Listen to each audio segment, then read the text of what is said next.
Langit istana tampak cerah, tapi Mayor Teddy merasakan sesuatu yang aneh hari itu. Sebagai ajudan Presiden Prabowo, tugas Teddy bukan hanya memastikan keamanan fisik sang pemimpin, tetapi juga melindungi apa yang tak terlihat. Ia telah menyaksikan sisi gelap dunia politik, konspirasi, ancaman, dan tipu daya, semuanya dapat menyerang kapan saja. Namun, pagi itu, perasaan tak nyaman seperti duri di kulitnya. Teddy mencoba mengabaikannya dan fokus pada rutinitas. Ruang kerja Presiden Prabowo terasa lebih sunyi dari biasanya. Prabowo, dengan wajah tenangnya yang khas, sedang memeriksa dokumen-dokumen negara. Teddy berdiri di sudut ruangan, diam seperti bayangan, mengamati setiap detail. Namun, sesuatu mengalihkan perhatian Teddy. Dari sudut matanya, ia merasa melihat bayangan bergerak di belakang tirai besar. Dengan cepat, ia memeriksa, tapi tak menemukan apa-apa. "Ada masalah, Teddy?" tanya Prabowo dengan nada ringan, tanpa menoleh dari dokumennya. "Tidak, Pak, hanya, mungkin mata saya bermain trik," jawab Teddy, meskipun hatinya tidak setenang ucapannya. Menjelang malam, Teddy kembali ke kamarnya di asrama penjagaan istana. Sebagai ajudan, ia tak memiliki banyak waktu untuk dirinya sendiri. Namun malam itu berbeda, tidurnya terasa berat, seperti ditarik ke dalam mimpi yang tidak ia pilih. Ia berdiri di tepi pantai yang tak dikenalnya, ombak bergemuruh, angin menusuk kulit. Di depannya, seorang wanita berdiri dengan anggun.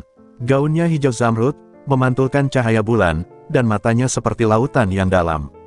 "Mayor Teddy," suaranya menggema, lembut namun berwibawa. "Kau adalah pelindung bagi sang pemimpin. Tapi ujian besar sedang menunggu. Apakah kau siap?" Teddy mencoba berbicara, tapi suaranya terperangkap di tenggorokan. Wanita itu mendekat, meletakkan tangan dingin di pundaknya. "Prabowo adalah kunci. Dia akan menentukan nasib bangsa ini." Namun, bayangan-bayangan kegelapan mulai bergerak. "Kau harus menjaga nyawanya lebih dari sekadar tugas, Teddy. Ini adalah takdirmu." Sebelum Teddy sempat bertanya lebih jauh, ia terbangun dengan napas tersengal-sengal. Kamarnya terasa lebih dingin dari biasanya, dan di lengannya, ada jejak seperti bekas tangan yang membekas samar. Hari berikutnya, Teddy menjalankan tugasnya seperti biasa, tapi pikirannya terusik. Ia mencoba mencari jawaban dari mimpinya. Siapa wanita itu? Mengapa ia merasa kata-kata itu bukan sekadar mimpi, melainkan peringatan? Ketika mengantar Presiden Prabowo ke ruang sidang, Teddy mulai menyadari hal-hal aneh di sekitarnya. Angin dingin yang tiba-tiba bertiup di lorong istana, suara langkah kaki yang tak terlihat, dan sekali lagi, bayangan yang melintas cepat di sudut-sudut ruangan. Ketika malam tiba, Teddy memutuskan untuk berbicara dengan Kiai Mahfud, seorang ulama yang sering dimintai nasihat spiritual oleh pejabat istana. Kiai Mahfud mendengarkan cerita Teddy dengan serius, alisnya mengerut.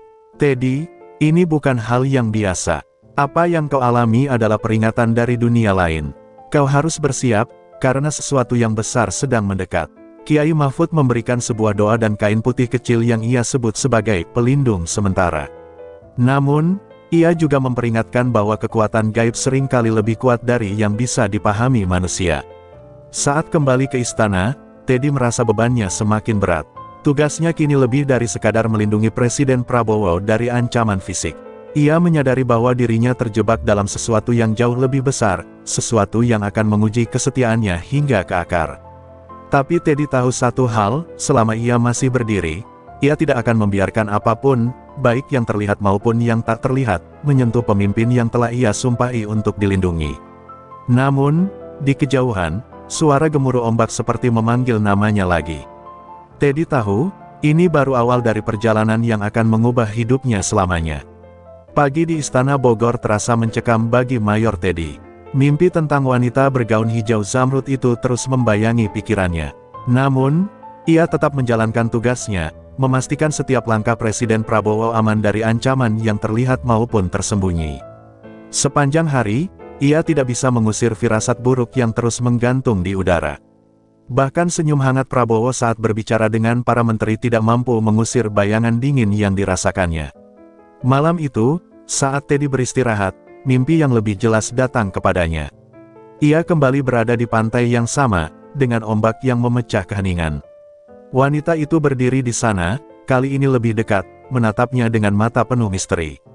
"Waktunya semakin dekat, Teddy," katanya dengan nada serius. Bayangan-bayangan gelap sudah bergerak. Hanya kesetiaanmu yang akan menentukan apakah bangsa ini akan bertahan atau hancur. Sebelum Teddy sempat menjawab, wanita itu menjentikkan jari, dan pantai berubah menjadi istana yang diselimuti kabut gelap. Dari balik kabut, sosok-sosok menyeramkan bermunculan, mendekati Prabowo yang berdiri tak menyadari ancaman itu.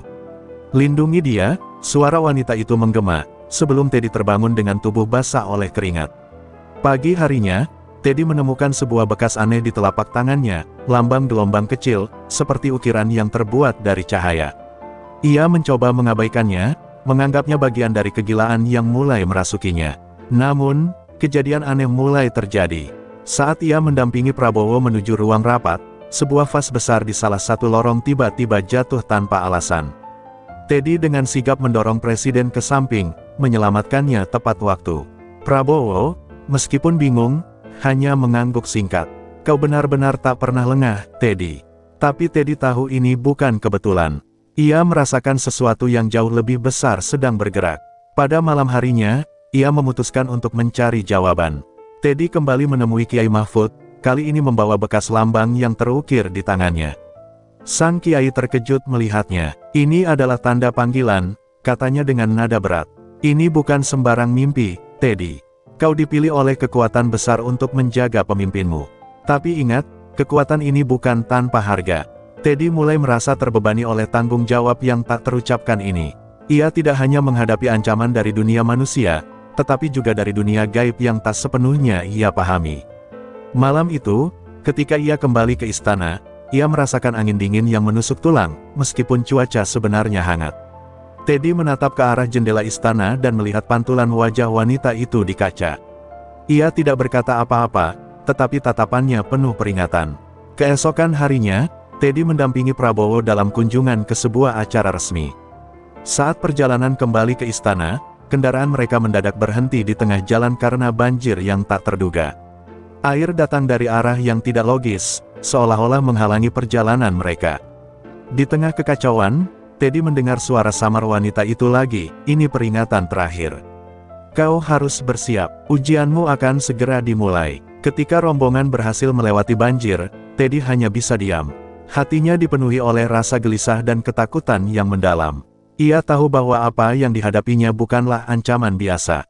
Teddy tidak hanya harus menjaga presiden dari ancaman fisik, tetapi juga dari sesuatu yang jauh lebih besar, sesuatu yang bisa menghancurkan mereka berdua jika ia gagal. Dan ia sadar, tidak ada jalan untuk mundur. Ini adalah takdir yang harus ia jalani. Langit istana tampak suram, meski pagi baru saja menyapa. Mayor Teddy tak bisa mengabaikan firasat buruk yang kian hari kian kuat. Suara peringatan wanita di mimpinya terus bergaung dalam pikirannya, menyatu dengan rasa cemas yang tak kunjung hilang. Saat ia bersiap mendampingi Presiden Prabowo ke rapat penting dengan para petinggi militer, Teddy merasakan sesuatu yang aneh, seolah ada bayangan yang mengintai di setiap sudut. Saat mereka tiba di ruang rapat, suasana terasa lebih tegang dari biasanya. Para petinggi tampak gelisah, dan pembahasan tentang ancaman keamanan nasional menjadi topik utama. Presiden Prabowo, dengan ketenangan yang biasa ia tunjukkan, mencoba mengarahkan diskusi. Namun, di tengah rapat, Teddy merasakan kehadiran sesuatu yang tidak kasat mata. Ia memerhatikan sudut ruangan, melihat bayangan samar bergerak cepat di balik tirai tebal. Sekilas, ia melihat sesuatu yang membuat darahnya membeku, sepasang mata merah menyala yang menatap langsung ke arahnya sebelum menghilang. Ketika rapat usai, Teddy tidak bisa menahan diri lagi. Ia mendekati Presiden Prabowo dengan nada serius.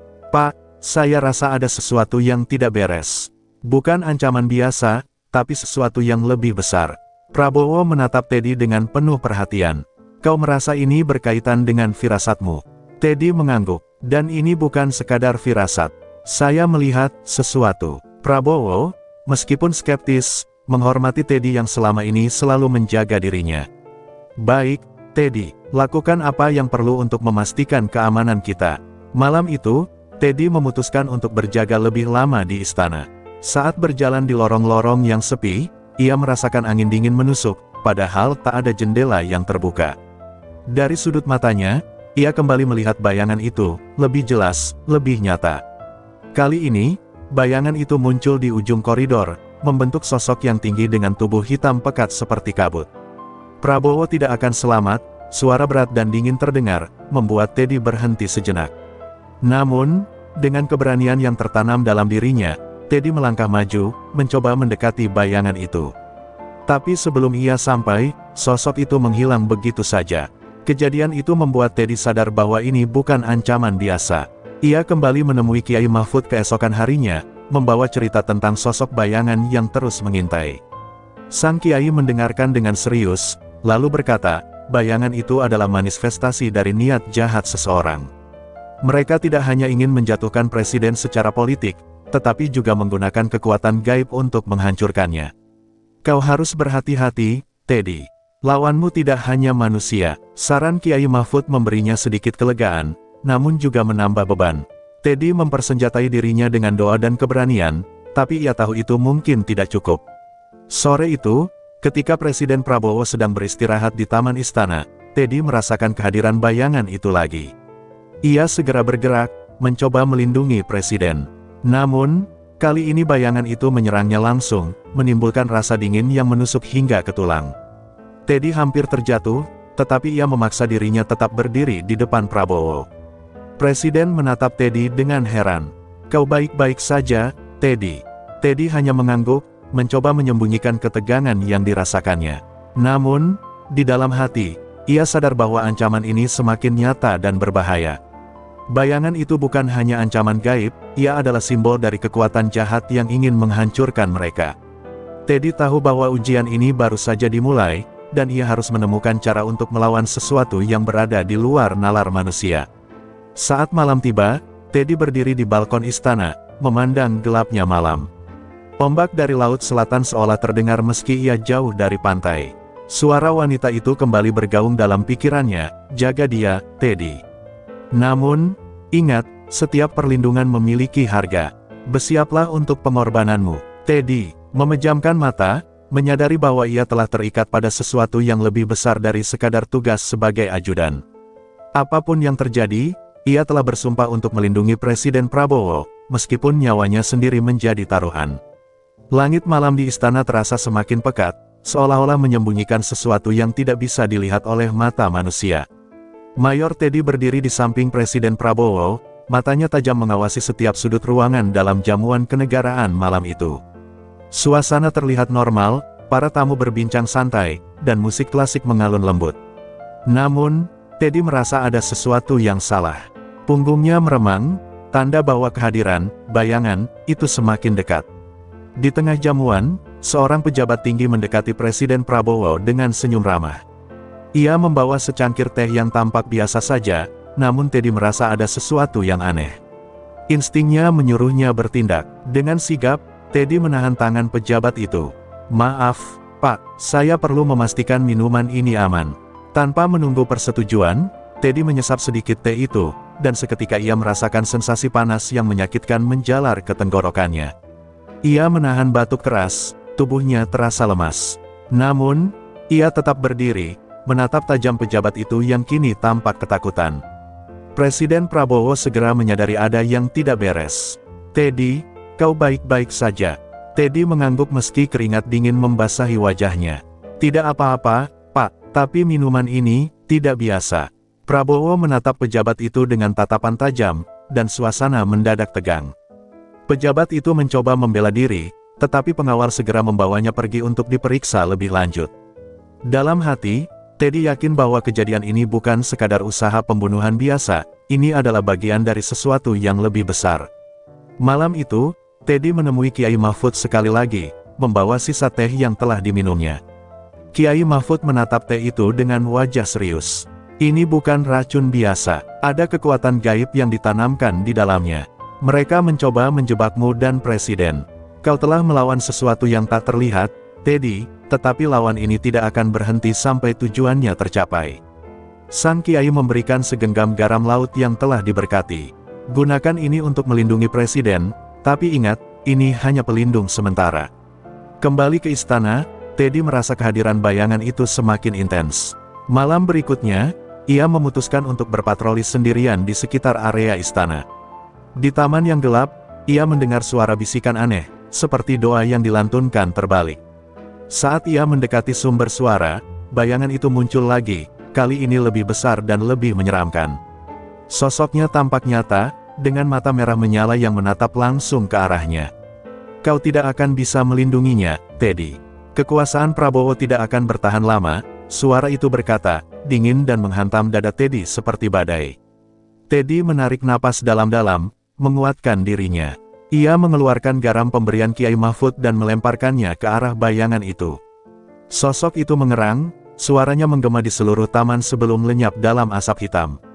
Namun, Teddy tahu ini bukan akhir, bayangan itu hanya mundur sementara. Ia merasa tubuhnya lemas, tetapi tekadnya tetap kokoh. Selama aku masih bernapas, aku tidak akan membiarkan siapapun menyentuh presiden, gumamnya pelan, namun penuh tekad. Esok harinya, laporan investigasi terhadap pejabat yang membawa teh itu mengejutkan semua orang. Ditemukan bahwa ia bekerja untuk kelompok lawan politik yang menggunakan jasa seorang dukun sakti. Tujuan mereka jelas, menjatuhkan Presiden Prabowo, baik secara fisik maupun spiritual. Teddy melaporkan temuannya kepada Prabowo, yang mendengarkan dengan wajah tegang. Teddy, aku percaya penuh padamu. Apapun yang terjadi, aku tahu. Kau akan melindungiku, kata Prabowo, suaranya penuh keyakinan. Namun, Teddy sadar bahwa kepercayaan itu adalah beban yang semakin berat. Ia tidak hanya melawan ancaman dari manusia, tetapi juga kekuatan gaib yang ingin menghancurkan semuanya. Dalam diam, ia mempersiapkan dirinya untuk apapun yang akan datang. Teddy tahu, ini bukan sekadar tugas biasa, ini adalah perang melawan kegelapan, dan ia harus memenangkan perang ini, meskipun harus mengorbankan dirinya sendiri. Malam itu, suasana istana lebih sunyi dari biasanya. Mayor Teddy berdiri di balkon, mengamati langit yang gelap tanpa bintang. Bayangan ancaman yang terus menghantui kini terasa semakin nyata, seperti napas dingin yang selalu membayangi lehernya. Ia telah melaporkan segala kejadian aneh kepada Presiden Prabowo, tetapi Teddy tahu, ini lebih dari sekadar tanggung jawab seorang ajudan. Ini adalah ujian pribadi yang memaksanya bertarung di dua dunia, dunia manusia dan dunia gaib. Di tengah keheningan malam, Teddy mendengar langkah kaki yang tidak biasa di lorong istana. Ia segera keluar, membawa pistol di satu tangan dan kain berisi garam pemberian Kiai Mahfud di tangan lainnya. Langkah kaki itu berhenti di depan ruangan presiden. Dengan cepat, Teddy membuka pintu, dan di sana ia melihat sesuatu yang tak pernah ia bayangkan sebelumnya. Bayangan gelap berdiri di sudut ruangan, tinggi dan mengintimidasi, dengan mata merah menyala yang memandang langsung ke arah Prabowo yang tertidur lelap. Teddy tidak membuang waktu. Ia melemparkan garam ke arah bayangan itu sambil meneriakkan doa yang diajarkan oleh Kiai Mahfud. Bayangan itu mengerang, suaranya memekakkan telinga, tetapi tidak sepenuhnya lenyap. Sebaliknya, ia berubah menjadi beberapa sosok kecil yang berlari ke arah jendela dan menghilang ke dalam kegelapan. Presiden terbangun dengan wajah bingung. Apa yang terjadi, Teddy? Tanyanya dengan nada tegas. Teddy hanya menjawab, tidak apa-apa, Pak. Ancaman itu belum berakhir, tapi saya akan memastikan Anda aman. Keesokan harinya, Teddy memutuskan untuk menggali lebih dalam tentang sumber kekuatan gelap ini. Ia menemui seorang ahli spiritual terkenal bernama Nyai Mirah, yang tinggal di dekat pantai Laut Selatan. Ketika Teddy menceritakan apa yang ia alami, Nyai Mirah menatapnya dengan serius. Apa yang kau hadapi bukan hanya kekuatan gaib biasa. Ini adalah hasil persekutuan gelap, sebuah ritual besar yang melibatkan lebih dari sekadar manusia. Mereka telah mengikat jiwanya pada tujuan untuk menghancurkan Prabowo dan segala yang ia perjuangkan. Nyai Mirah memberikan Teddy sebuah pusaka berupa keris kecil yang telah diberkati. Keris ini akan membantumu melawan mereka. Tapi ingat, Teddy, setiap kali kau menggunakan ini, kau akan kehilangan sebagian dari energimu. Jangan gunakan sembarangan. Teddy menerima pusaka itu dengan rasa syukur, meski ia tahu konsekuensinya berat. Namun, ia tidak punya pilihan lain. Malam berikutnya, ancaman itu kembali datang, kali ini dalam bentuk yang lebih nyata. Saat rapat mendadak diadakan di istana, seorang tamu misterius muncul tanpa undangan. Pria itu berpakaian rapi, tetapi auranya membuat Teddy waspada. Pria itu memperkenalkan dirinya sebagai utusan dari pihak netral, tetapi saat ia berbicara, Teddy melihat bayangan hitam yang bergerak di sekitar tubuhnya. Pria itu berbicara dengan tenang, menawarkan solusi yang tampaknya menguntungkan bagi negara. Namun, Teddy tahu ada sesuatu yang salah. Saat pria itu selesai berbicara, Teddy mendekatinya dengan tegas. "Bapak harus meninggalkan tempat ini," katanya tanpa basa-basi. Pria itu tersenyum tipis, tetapi matanya berubah menjadi merah seketika. "Kau tidak tahu siapa yang kau lawan, Mayor Teddy. Kami lebih kuat daripada yang kau bayangkan." Pria itu kemudian lenyap begitu saja di depan mata semua orang, meninggalkan ruangan dalam keheningan yang mencekam. Teddy menyadari bahwa pertarungan ini semakin mendekati puncaknya. Ia kembali ke kamarnya malam itu dengan perasaan gelisah. Saat ia berbaring, ia kembali mendengar suara wanita bergaun hijau dalam mimpinya. "Kau semakin dekat, Teddy. Tapi ingat, pengorbanan terbesar belum datang. Bersiaplah untuk pilihan yang akan menentukan segalanya." Teddy terbangun dengan napas memburu, menyadari bahwa waktu untuk keputusan besar itu semakin dekat. Kini, Teddy tahu bahwa ia bukan hanya seorang ajudan presiden. Ia adalah perisai terakhir bagi pemimpin bangsa ini, bahkan jika itu berarti menghadapi kekuatan yang tidak bisa dilawan dengan peluru atau strategi biasa. Ujian terbesar sedang menunggunya di depan. Istana kini berubah menjadi medan perang tanpa suara. Sejak malam pria misterius itu menghilang, suasana di sekitar Prabowo semakin tidak stabil. Sekelompok orang kepercayaan presiden mulai menunjukkan perilaku aneh, seperti berbicara sendiri atau tatapan kosong yang berkepanjangan. Mayor Teddy, dengan keris pusaka di sisinya, menyadari bahwa persekutuan gelap telah menyusup lebih dalam. Ancaman kini bukan lagi hanya dari luar, tetapi dari dalam lingkaran Prabowo sendiri. Malam itu, hujan deras mengguyur istana.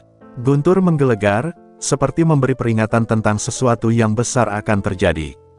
Teddy memutuskan untuk berjaga di luar kamar presiden. Ia tahu bahwa malam itu adalah puncak dari serangkaian ancaman yang sudah lama membayangi. Ia tidak akan lengah, bahkan sedetik pun. Namun, ketegangan bertambah ketika ia mendengar langkah-langkah berat mendekat di lorong yang gelap. Teddy menatap ke arah sumber suara dan melihat 3 orang staf istana berjalan ke arahnya.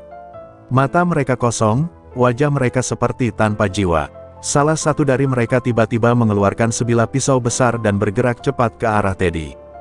Dengan refleks luar biasa, Teddy menghindar, lalu mencabut keris pusakanya. Begitu keris itu berkilat, ketiga staf itu menjerit keras, seolah-olah terbakar oleh cahaya yang dikeluarkan keris tersebut. Mereka tumbang, namun sebelum Teddy sempat mendekat, tubuh mereka lenyap menjadi asap hitam. Namun, ancaman itu belum usai. Tiba-tiba, angin kencang menerobos lorong, meski semua jendela tertutup rapat. Lampu-lampu berpendar aneh, dan suara wanita tertawa menggema di seluruh istana. "Teddy, kau sudah terlalu jauh. Apakah kau benar-benar yakin bisa melindungi dia sampai akhir?" Suara itu berasal dari sosok bayangan tinggi yang muncul di ujung lorong. Kali ini, bayangan itu terlihat lebih nyata, dengan wajah menyerupai tengkorak yang memancarkan cahaya hijau dari matanya. Teddy memegang kerisnya erat-erat dan melangkah maju. "Aku sudah bersumpah untuk melindungi presiden, apapun taruhannya," katanya dengan suara penuh keberanian. Bayangan itu hanya tertawa lagi, suaranya menghancurkan kaca jendela di sekitarnya. "Kesetiaanmu akan diuji malam ini, Teddy. Pilih, nyawa Prabowo atau jiwamu sendiri." Dengan satu gerakan, bayangan itu menghilang, tetapi suara tawa itu masih terdengar samar-samar. Teddy bergegas masuk ke kamar Presiden Prabowo. Ia menemukan Prabowo duduk di meja kerja, tampak tenang, meski jelas ia merasakan sesuatu yang ganjil. "Ada apa, Teddy?" tanyanya. Sebelum Teddy sempat menjelaskan, ruangan itu tiba-tiba bergetar. Dinding-dinding retak, dan sebuah bayangan besar melayang masuk melalui langit-langit. "Prabowo harus menyerah," kata suara itu. "Atau bangsa ini akan binasa bersamanya." Teddy berdiri di depan Prabowo, menjadi perisai hidup di antara bayangan itu dan pemimpinnya. Ia mengangkat keris pusaka dan melafalkan doa yang diajarkan Nyai Mirah. Cahaya dari keris itu menyala terang, menerangi ruangan yang gelap. Bayangan itu tampak terintimidasi, tetapi tidak mundur. Ia menyerang dengan angin kencang yang membuat Teddy terdorong ke belakang, tubuhnya hampir jatuh. Namun, Teddy bangkit kembali, meski tubuhnya mulai melemah. "Aku tidak akan membiarkanmu menyentuh presiden," katanya tegas. Dengan kekuatan terakhir, ia menusukkan keris ke arah bayangan itu. Jeritan melengking memenuhi ruangan saat bayangan itu perlahan menghilang, tetapi Teddy merasakan kekuatan aneh menarik dirinya. Cahaya keris berubah menjadi hitam, menyerap sebagian energi hidupnya. Ia tersungkur, tetapi sebelum pingsan, ia melihat Prabowo menatapnya dengan penuh rasa terima kasih. Ketika pagi tiba, Teddy terbangun di kursinya, tubuhnya lemas, tetapi selamat. Presiden Prabowo berdiri di dekatnya. "Kau telah menyelamatkan kami semua, Teddy," katanya dengan nada tulus. Namun, Teddy tahu ini belum akhir. Meski bayangan itu menghilang, ia merasakan bahwa pertempuran berikutnya akan jauh lebih berat, dan ia harus mempersiapkan dirinya untuk menghadapi takdir yang telah digariskan. Pagi di istana tidak lagi sama. Meski matahari terbit dengan hangat, suasana di dalamnya tetap dingin dan mencekam. Mayor Teddy duduk diam di ruangannya, tubuhnya terasa lelah meski ia berusaha tetap tegar. Bayangan malam itu terus menghantui pikirannya, jeritan yang memekakkan telinga dan rasa dingin yang membekukan jiwanya. Namun, yang paling mengusik adalah pesan terakhir dari sosok bayangan itu, Prabowo harus menyerah, atau bangsa ini akan binasa bersamanya. Presiden Prabowo memanggil Teddy untuk rapat tertutup. Ruangan itu hanya berisi mereka berdua, suasananya berat. "Teddy," kata Prabowo sambil menatapnya dalam-dalam, "aku tahu kau telah mengorbankan banyak hal untuk melindungiku. Tapi aku butuh jawaban jujur darimu. Apa sebenarnya yang sedang kita hadapi?" Teddy menarik napas panjang, lalu menjelaskan segala sesuatu, dari pesan gaib yang diterimanya, persekutuan gelap yang mengintai, hingga ancaman bahwa ini lebih dari sekadar politik. Prabowo mendengarkan dengan serius, wajahnya penuh ketegangan. Setelah Teddy selesai, Prabowo berkata, "Kalau begitu, kita tidak hanya melawan manusia, tetapi sesuatu yang melampaui kekuatan kita." Teddy mengangguk, "Tapi, Pak, saya yakin mereka mengincar Anda bukan hanya karena kekuasaan, tetapi karena Anda adalah simbol harapan bagi bangsa ini. Jika Anda jatuh, mereka akan menang." Prabowo terdiam sejenak sebelum menjawab, "Kalau begitu, kita harus melawan, apapun risikonya." Sementara itu, Kiai Mahfud datang ke istana dengan kabar penting. "Teddy, Presiden," katanya, "saya telah menemukan sumber kekuatan gelap ini. Mereka berpusat di sebuah tempat keramat di kaki Gunung Salak. Di sana, mereka melakukan ritual besar untuk menjatuhkan bangsa ini." Kiai Mahfud menatap Teddy dengan serius. "Tapi, untuk menghentikan mereka, kau harus siap mengorbankan lebih dari sekadar keberanian. Kau harus memberikan sesuatu yang berharga." Teddy tidak ragu. "Apapun itu, saya siap," katanya tegas. Namun, Kiai Mahfud hanya tersenyum getir.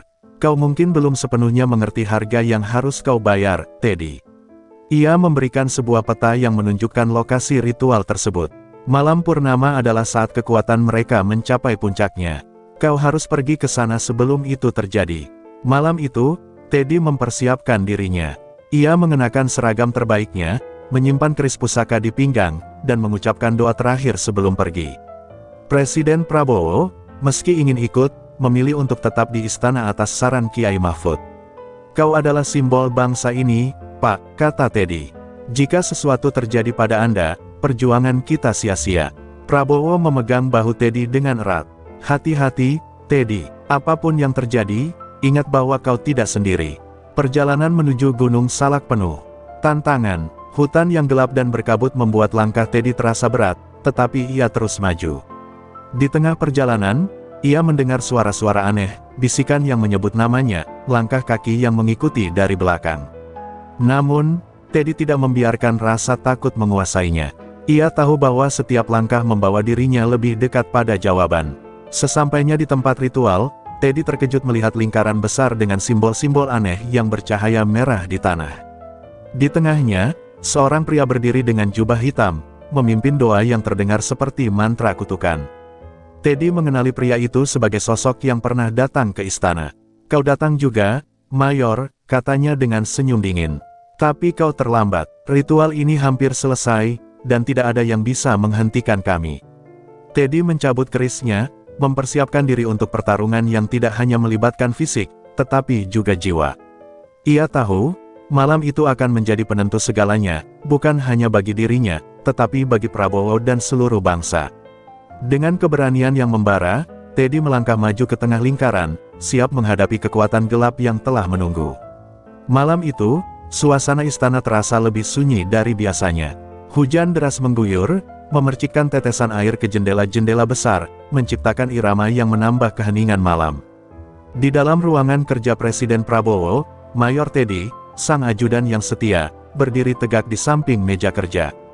Ia tidak hanya bertugas untuk melindungi Presiden, tetapi juga menjaga keselamatan negara. Sebagai seorang yang telah lama bekerja bersama Prabowo, Teddy tahu betul bahwa kali ini, ancaman yang mereka hadapi tidak biasa.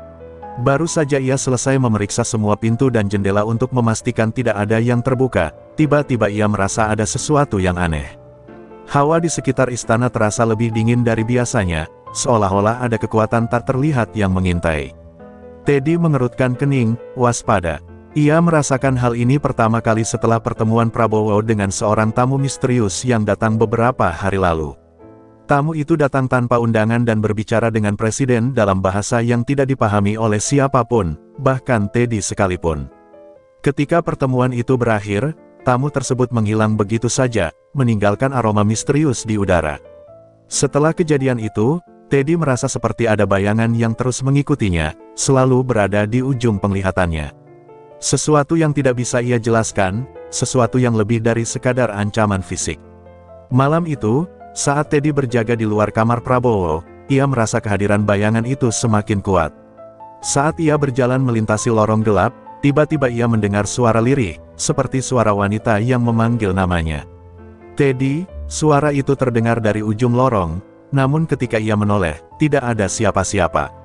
Ia melangkah cepat, terus memeriksa setiap sudut, merasa bahwa ada sesuatu yang mengawasinya. Tanpa ia sadari, sesuatu yang lebih besar dari apa yang pernah ia bayangkan sedang mendekat.